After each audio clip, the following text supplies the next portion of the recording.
sentimento predominante da noite desta segunda-feira no Maracanã foi de pena. O Flamengo teve pena do Vasco, porque se apertasse o ritmo, se continuasse apertando o ritmo no segundo tempo, provavelmente até poderia dobrar o placar do primeiro tempo. E quem evidentemente não é rival do Vasco, mas até mesmo aqueles que são, mas que têm algum apreço pela história do Vasco, por aquilo que o Vasco representa para o futebol brasileiro, entendem essa importância, também sentiram pena. Dá pena de ver um clube como o Vasco jogar 45 minutos como jogou ontem, especialmente. O vídeo de hoje vai falar do clássico dos milhões, com esse final feliz rubro-negro. E no final do vídeo, eu também vou falar dos protestos ocorridos em São Januário, dos atos de depredação. Tem muita coisa para falar sobre isso com o torcedor do Vasco. Mas vamos lá, peço o seu like no vídeo pra gente começar a brincadeira aqui. Pouco mais de 3 mil inscritos pra gente bater a meta dos 100 mil aqui no canal. 100zão é a meta. Conto com a sua ajuda. Cada like ajuda, cada comentário do vídeo ajuda, cada compartilhamento, você pega o link do vídeo e joga nos grupos aí que você participa, que falam de futebol, que falam do seu time, isso ajuda muito. Bem-vindo, bem-vinda, se inscreva e ative o sininho. E na descrição do vídeo tem o link pro meu Telegram. Eu tô lá no Telegram, quero você por lá também, um contato mais próximo, um outro espaço pra gente trocar ideias aí, com conteúdos, com novidades que estão chegando. Então, entra lá no meu canal no Telegram, link na descrição do vídeo.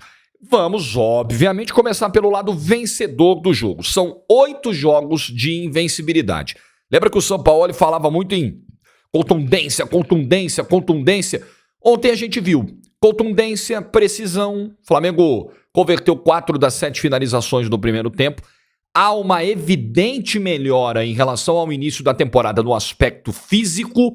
O Gerson está voando em campo.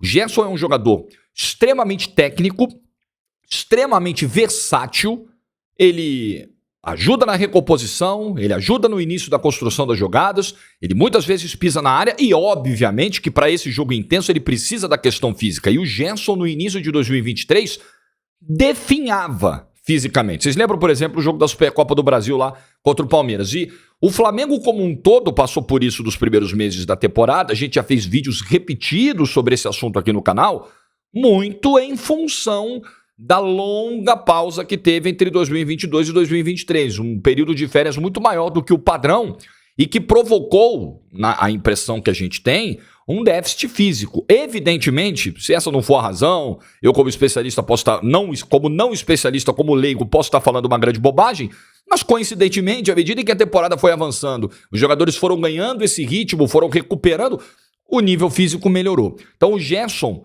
muito bem tecnicamente e fisicamente, foi o melhor em campo. O Pulga também, inclusive marcando um belo golaço. O Flamengo teve ali, no seu meio campo, uma troca de passes envolvente, um ritmo forte de pressão, de retomada da posse, sustentando ali uma pressão que o Vasco fez no início ali com 62% de posse de bola nos primeiros minutos e tal, com intensidade, mas sem tanta lucidez, sem tanta organização. O Flamengo era um time muito mais consciente do que fazia em campo, e era um time das jogadas em velocidade e das muitas trocas de passe. Tem o lance do terceiro gol, estava até vendo aqui, quem foi que fez essa estatística? Eu li tanta coisa hoje de manhã que eu já até esqueci, mas eu acho que foi o GE. No lance do terceiro gol, tá aqui, ó, foram 23 toques na bola em 28 segundos. Pá, pá, pá, pá, pá, pá. Impressionante, impressionante. E o Pedro levou o gol na súmula, né? Gol dividido ali entre Ayrton Lucas e Pedro, e na súmula o Pedro levou o crédito. Então é um time que ontem circulou muito bem a bola, foi intenso na pressão, chamou o Vasco, foi inteligente. Quando ele entendeu qual era a postura do Vasco, porque o Barbieri estava falando antes do jogo, não, a gente vai propor, né? A nossa ideia é propor o jogo. O Flamengo falou, beleza, vem, pode vir. E o Flamengo teve ali o domínio do meio campo e teve transições muito rápidas. Então o aspecto físico é uma grande notícia que o Flamengo tem nesse momento. Porque tecnicamente a gente não vai discutir a qualidade do elenco do Flamengo, porque ela é indiscutível. Mas esse time precisa estar voando fisicamente, até pela maratona de jogos. E para conseguir fazer o que fez, por exemplo, contra o Fluminense na Copa do Brasil, jogo de pressão alta, um jogo de sufoco. Contra o Vasco, a estratégia não era essa. Deixa o Vasco vir. Vamos nas transições rápidas. Vamos nas saídas em velocidade. O que é positivo, além da sequência de 8 jogos sem perder, de você ganhar clássicos, de você subir na tabela do campeonato, é você começar a enxergar diferentes formas do Flamengo se comportar nos jogos e isso ser eficiente.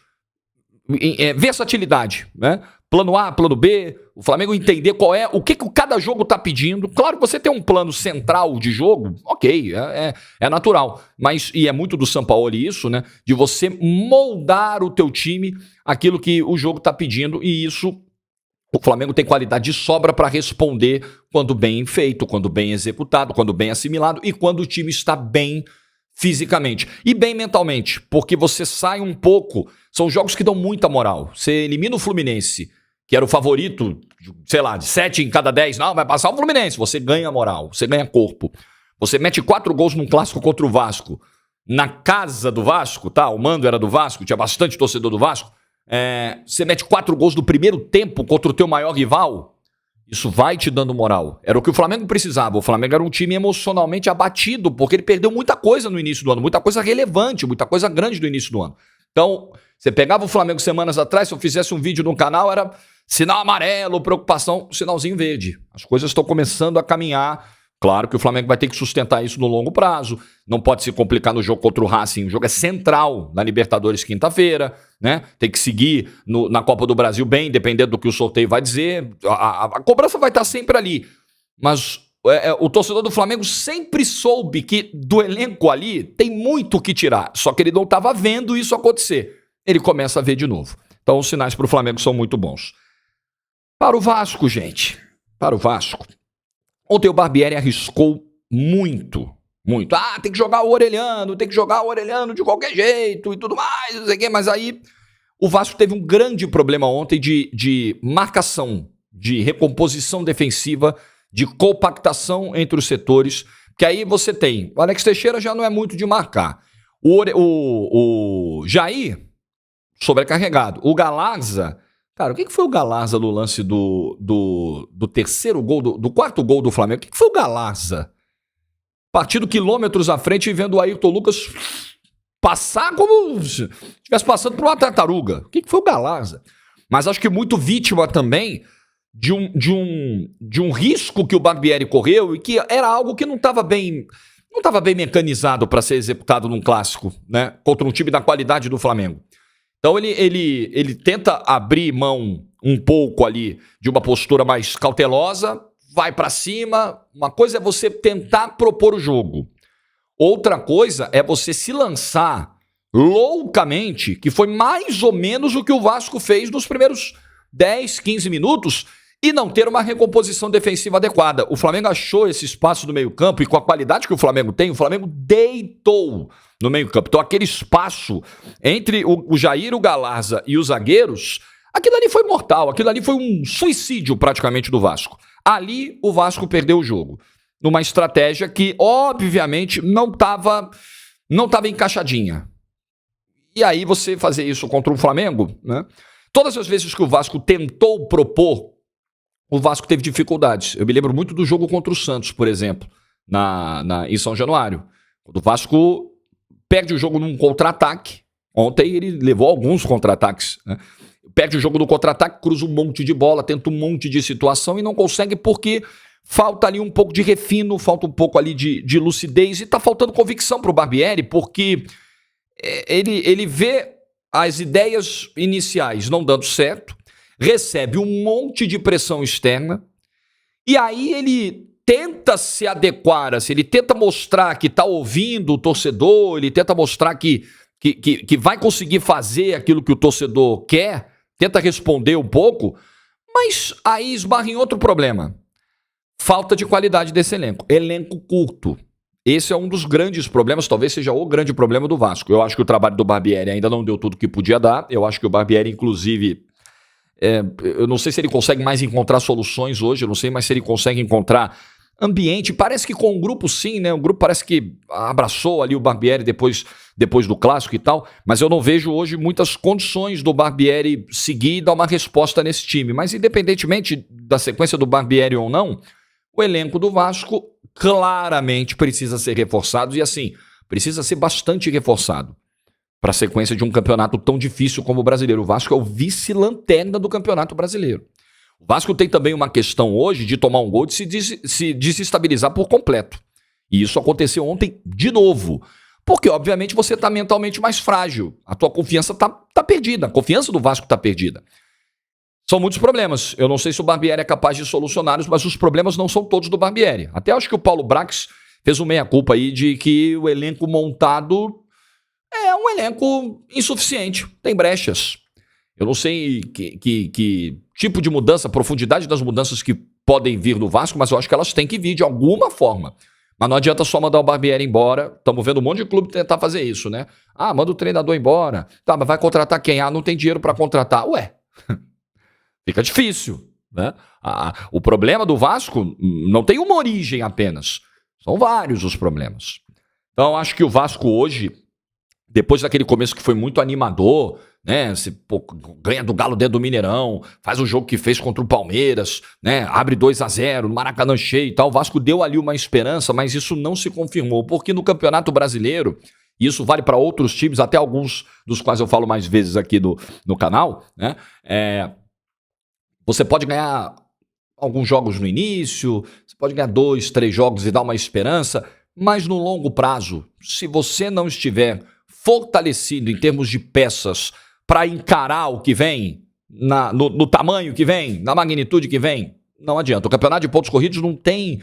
É raro, é muito difícil no resultado final você ter uma grande zebra no campeonato de pontos corridos. O Leicester da Premier League, vai todo mundo lembrar. Me cita mais uns 5 exemplos assim de campeões que você fala, nossa, que surpresa. Tipo o Santo André e o Paulista de Jundiaí na Copa do Brasil. É Copa, é outra história. Pontos corridos é muito difícil. Pontos corridos você precisa ter fôlego, e para ter fôlego precisa ter elenco. Ontem, pra você ter uma ideia, o Zé Gabriel entrou em campo. Só pra você ver o tamanho do problema do Vasco, o Zé Gabriel tinha sido relacionado pela última vez dia 30 de janeiro. E ontem o Barbieri teve que colocar em campo ele no segundo tempo. Cara que ficou fora várias vezes aí por opção técnica mesmo, não foi nem por lesão grave e tudo mais.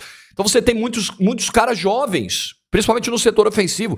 Então é um elenco que tem buracos e é um elenco que tem falta de experiência, muitas vezes. Esse é um grande problema para um campeonato desse nível, para você encarar um Flamengo, um Palmeiras, um Atlético Mineiro, o próprio Botafogo hoje. Acho que no campeonato estadual existia ali alguma dúvida se qual elenco estava à frente e tal. Acho que não tem a menor dúvida hoje, né? E o Botafogo, mesmo com problemas também, não tem um elenco totalmente fechado, um elenco totalmente com peças disponíveis para cada setor, com opções fartas. Mas obviamente que é superior. A pontuação diz isso, né? Um tem 26 pontos, o outro tem 6. O Vasco tem 6 pontos em 27 no campeonato. Então é grave. O elenco do Vasco é muito problemático. Muito, muito. E aí você tem um time que finaliza mal, até cria. Teve a bola do Pedro Raul ontem na trave. Mas é um time que até tem volume, mas sem tanta organização e sem tanta precisão. Tá difícil enxergar algum ponto positivo. Agora, eu quero terminar falando sobre a torcida do Vasco. Eu sei, eu vi as imagens, estava até vendo alguns agora aqui, os vídeos de São Januário, torcedores com fogos, enfim, promovendo até assim, eu não tenho como usar outro termo, tá? Aquilo ali é um ataque à sede de São Januário. Desculpa se você, torcedor do Vasco, entende que não, tem que protestar mesmo, é um absurdo e tal. Mas aquilo ali, o que aquela imagem nos mostra? A sede está sendo atacada pela sua própria torcida. É uma forma de mostrar a indignação? O torcedor do Vasco tá puto? Tem que estar mesmo. Tem que estar muito puto. Tomar 4 gols do maior rival no primeiro tempo é uma vergonha. É inadmissível, não dá. E aí eu até nem falei sobre isso, mas assim, comportamento de alguns jogadores do Vasco no jogo, não tô dizendo que ninguém entregou jogo não, tá, gente? Ninguém entregou jogo nenhum. Mas não dá pra encarar um clássico desse jeito. O Flamengo com tesão do outro lado e você ali no... Não dá. É Vasco e Flamengo. É a maior rivalidade do Rio. É uma das maiores rivalidades do Brasil. Não dá. É o jogo mais importante pro Vasco, pô. É o tal do campeonato à parte, dos tempos do Eurico Miranda, mas sempre foi. Vasco e Flamengo é Vasco e Flamengo. É guerra, no melhor sentido. O Vasco não entrou pra uma guerra. Não entrou. E foi atropelado. Vou falar de novo, é duro, né, torcedor do Vasco? Dói. Se o Flamengo não tira o pé, era 7-8. tranquilo. Aliás, depois do quarto gol, quase saiu o quinto, ainda no primeiro tempo. Era 7-8. Mole. O Vasco ainda tem que dar graças a Deus do árbitro ter inventado um pênalti no segundo tempo, porque aquilo ali pra mim não é pênalti em hipótese alguma, naquela chegada do Gerson. O Juizão foi lá, inventou um pênalti, o Flamengo tirou o pé. Porra, não dá, é o Vasco. É o Vasco. Ontem eu tava até refletindo um pouco sobre isso. Vou voltar a falar da torcida. Se você pegar aí os 4 do Rio hoje, o Vasco dos 4 é o que tem mais dado vexame nos últimos tempos. E olha que o Botafogo andou caindo também, mas o Botafogo cai, sobe imediatamente, o Vasco ficou daquela... Sobe tranquilo, os 2 acessos do Botafogo recentes aí foram tranquilos. O Vasco sofrendo, indo até a rodada final, o Vasco tomando 4 do Botafogo dentro de São Januário na Série B. Negócio... O Vasco é o time dos 4 hoje do Rio que mais frustra o seu torcedor, que mais passa vexame. Mais que o Botafogo, que também tá lá todo problemático agora tentando se virar com dívida de 1 bilhão, todo arrebentado, gestões péssimas. Mas o Vasco é pior hoje. O Vasco, nesse quesito hoje, no Rio de Janeiro, ele tá sozinho, ele tá solitário. Isso precisa mudar, essa realidade precisa mudar. O Vasco não é saco de pancada, pô. O Vasco é um campeão da América, o Vasco é um dos maiores campeões brasileiros, é o Vasco. Não dá pra gente achar normal, nunca vai ser normal, em hipótese alguma, o Vasco tomar 4 gols do Flamengo no primeiro tempo. Nunca! Isso não pode ser normalizado, isso não pode ser banalizado. Eu entendo quando o torcedor vai protestar, porque ele tá dando justamente esse recado. Isso aqui é o Vasco. Com todo respeito, o Vasco não é um Bangu, gente. O Vasco não é uma América pra tomar 4 do Flamengo no primeiro tempo. É o Vasco. Ok, tem que protestar, tem que marcar essa posição. Mas não vai adiantar nada depredar o patrimônio. Ah, mas o patrimônio não está sendo bem cuidado. Isso é uma outra coisa. Esse ponto que alguns torcedores estão levantando faz sentido? Claro. Claro, eu frequentei São Januário durante anos. Eu sei exatamente como é São Januário. Eu sei exatamente como é cuidado São Januário. Como foi cuidado pela gestão Eurico, pela gestão Dinamite. Já fui lá recentemente. Eu sei exatamente, conheço cada pedacinho de São Januário. Eu sei o que o torcedor está falando. E, aliás, tem imagens que mostram isso. Não precisa conhecer São Januário. Você vê as fotos que a galera está divulgando na rede social. Tem um monte de um estádio histórico que há muito tempo não recebe o tratamento que merece. O zelo que merece. Mas isso também não dá direito. Ah, então já está tudo ferrado, vamos ferrar mais. Não faz sentido. Não faz sentido. Porque é o teu patrimônio, é o estádio que você frequenta, é a tua casa. Você vai quebrar a tua casa. Qual a lógica de você quebrar a tua casa? Tá puto, tem que estar mesmo. Eu entendo. Faixa, protesto, cartaz, vai pra porta de São Januário, corinho. Agora não adianta tacar fogo, atirar morteiro pro estádio, pedra, não sei se teve, enfim, um monte de coisa sendo atirada. Não adianta. Isso não faz bem. E isso vai fazer com que se gaste mais tempo falando da eventual depredação de São Januário do que falando dos erros do Paulo Brax. Isso não é inteligente, isso muda o foco. O foco tem que ser o elenco ruim que o Paulo Brax montou. O foco tem que ser o trabalho ruim do Barbieri. O foco tem que ser o comportamento indigno do Vasco ontem no primeiro tempo, dos caras morrendo de medo do Flamengo. Não entendendo a temperatura do clássico. E um monte de menino também, que alguns, caramba, são garotos. Esse tem que ser o foco. Não vira o foco pra você, torcedor. Que aí você passa a ser o culpado. E quem tá errando, vira a vítima. É a hora de ser inteligente. Mas é a hora de continuar protestando, sim. Sem violência, claro. Mas continuar protestando. Porque o Vasco não pode ser isso. O que eu vi no primeiro tempo ontem não é o Vasco. Mas, infelizmente, tem sido o Vasco. Esse é o problema.